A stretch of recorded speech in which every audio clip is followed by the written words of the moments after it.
Today's topic is pentatonic scales. A pentatonic scale is made up of 5 tones.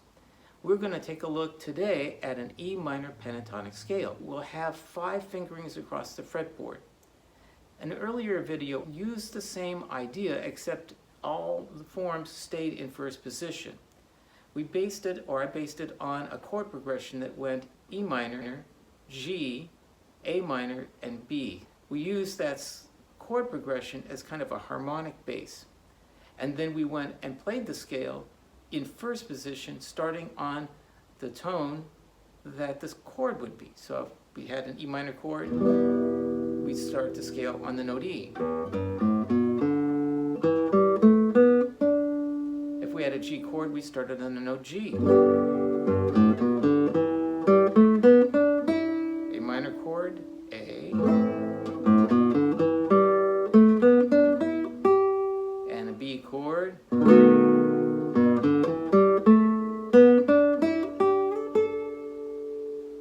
Well, today we're going to do the same thing, except we're going to use the entire first 12 frets on the guitar. We're going to learn the 5 basic forms of the pentatonic scale. There are some characteristics of a pentatonic scale that make it unique.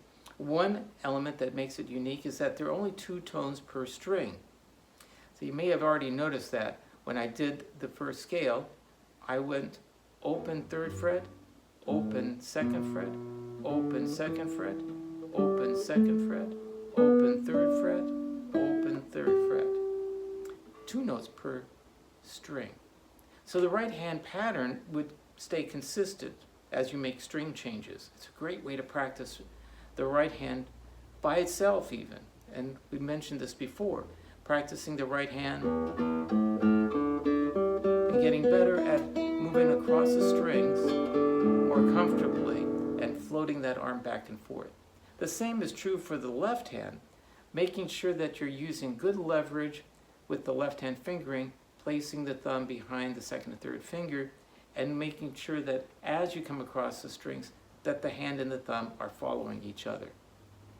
Okay, so we're going to start with the E minor chord, and we'll strum that chord, and now we're going to play the E minor pentatonic scale, and that's going to be open 6th string, 3rd fret, open 5th string, 2nd fret, open 4th string. That's the first 5 notes. Do that one more time. Open 6th string, 3rd fret, open 5th string, 2nd fret, open 4th string. And the names of those notes, E, G, A, B, D. Now we'll do the same thing, continuing on the 4th string on the note E, E, 3rd string open, G, A, 2nd fret, open 2nd string, and D, 2nd string, 3rd fret. We could keep on going on the 1st string, but we'll run out of notes. We'll stop on G. Yeah? Let's try that straight across. First from the E minor, and now the scale.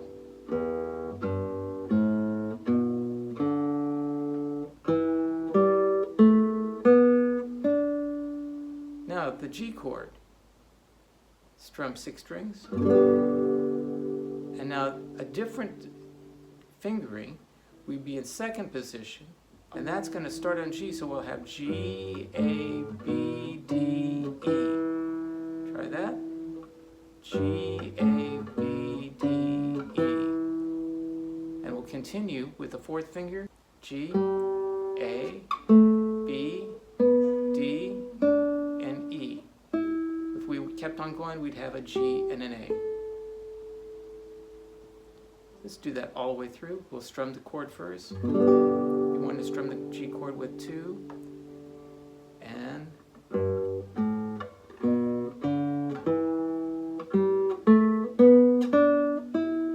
now we're going to go to the 3rd fingering, and that's going to start in 5th position. 5th position, 1st finger. This one starts off really nice with a easy 2-finger pattern, 1, 3, 1, 3. The next one, though, is going to go 1, 4, because the note B is not here. That's B flat. The note B is going to be over here on the 3rd string, 4th fret, or way up here. I will tell you that I would recommend using the 4th finger and then moving up here, or stretching if you prefer, between 3 and 1. Okay, let's try the A minor chord, 1st position for now. And now move it quickly up to 5th position.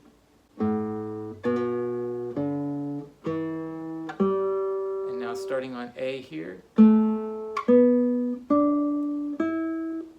And the last 2 notes would be an A and a B on the 1st string. A, B, D, E, G. A, B, D, E, G. And the last 2 notes, a B and A and a B. 7th position, B 7th chord. 7th position, this one's pretty easy. It's going to be 1 4 1 4, B, D, E, G, and then 1st finger for A. B, D, E, G, A. And we'll continue with the 3rd finger. B, 1 3, D, E, G, A is 2 4.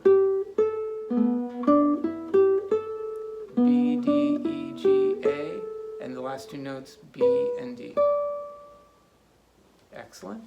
And the last one, we'll get a D chord, and you go up to 9th position, and this one you have 2 4, 2 4. Again, that's going to be D, E, G, A. And then we'll do 1 4 1 4. That'll be B, D, E, G, 2 4 2 4, A, B, and then D and E. Okay, we'll start from the 6th string. D, E, G, A, B. D, D, E, G, A, B, D, E.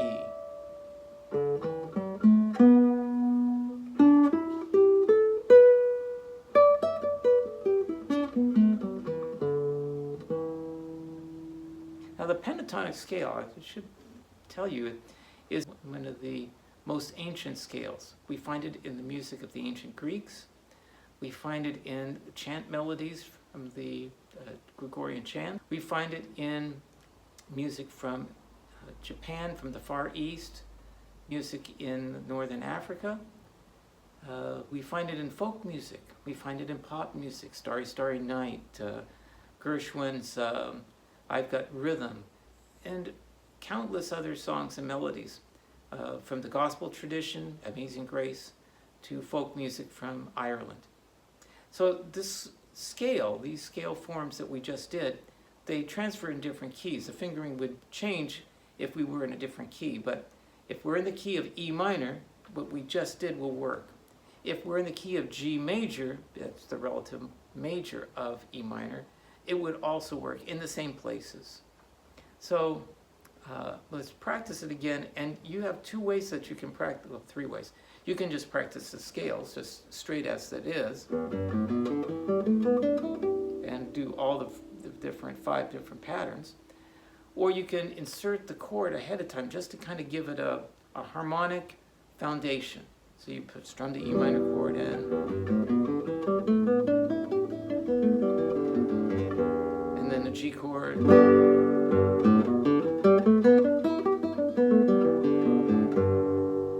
but today we added this fingering.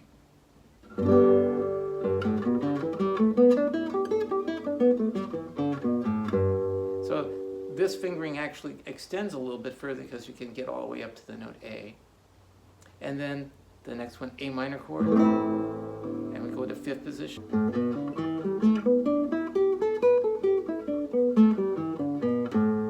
And then the one in 7th position, I'll play a B minor chord.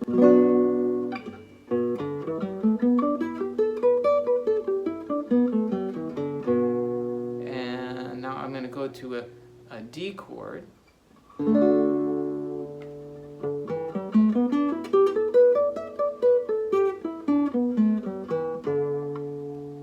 To the E minor chord. Now you can use any of those fingerings for any of those chords. I'm not saying that that's the only way that you can do it. I'm just suggesting trying to give yourself a harmonic bass and to try to see if you can be thinking a little bit of the note names as you're doing it. It's real tempting for us guitarists to just think of patterns for fingering. And so you're thinking 2 4 1 4 1 4 1 3 2 4 2 4 instead of thinking G A B D E G A B D E G A. And getting to think that way helps you connect those notes with the chords that you're playing. And it also will help you get to better familiar with the names of notes across the guitar. So in ending this little meeting that we've had about the pentatonic scale, hopefully you are kind of excited about this, because if you've ever wanted to play, say, the blues, this is a great way to start. Because if you picked a melody, let's say we had 3 chords, like an A minor, an A, and a B7, okay? To make it kind of a blues in the minor key. Last, I'd like to say that it's always good to apply what you're doing to some music. In the music of the blues style, we would have 12 bars. And we could use 3 chords in the key of E minor. That would be an E minor chord, an A minor chord, and a B. Now, I'll play the chord once, but I'll play a melody on the 2nd, 3rd, and 4th beat. Short idea is the best. You don't have to do the whole scale. Maybe 4 notes at the most.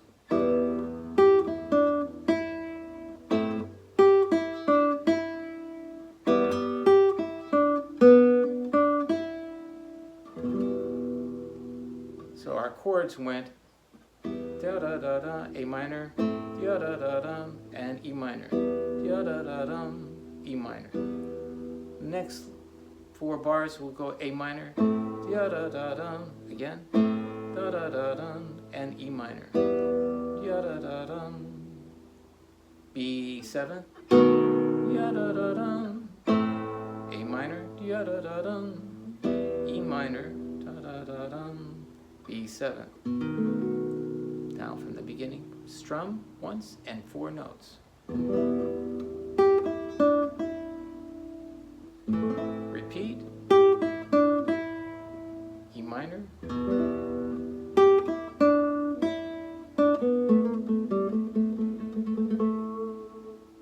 A minor. A minor. E minor.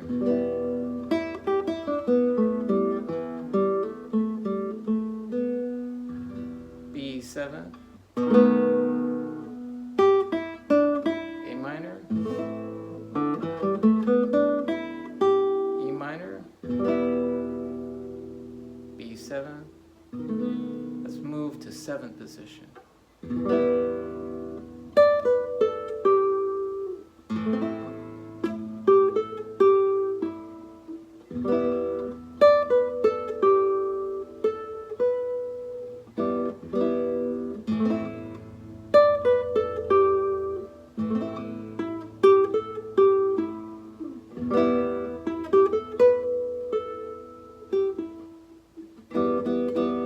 B7.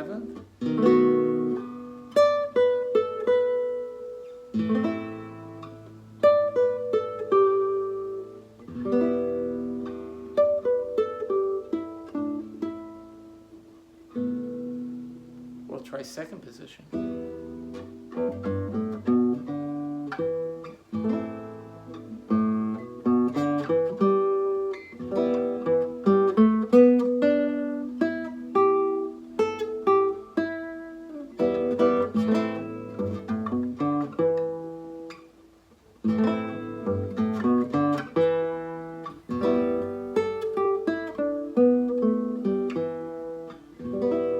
B7, 5th position.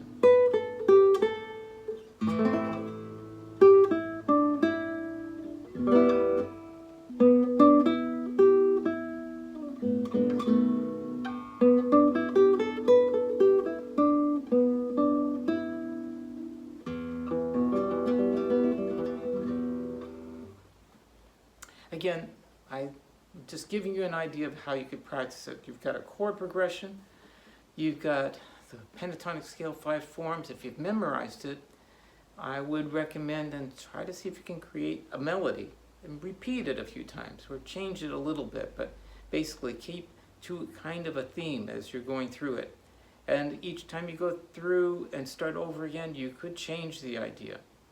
This is going to give you a way to start to develop a feeling for not only the blues, but how those scale forms across the fretboard relate to the chords that you're playing. That's very important. If you ever want to improvise, you've got to know those 2 components. 1, the fingering of the scales, and 2, how they match the chords. Okay, I hope this has been helpful.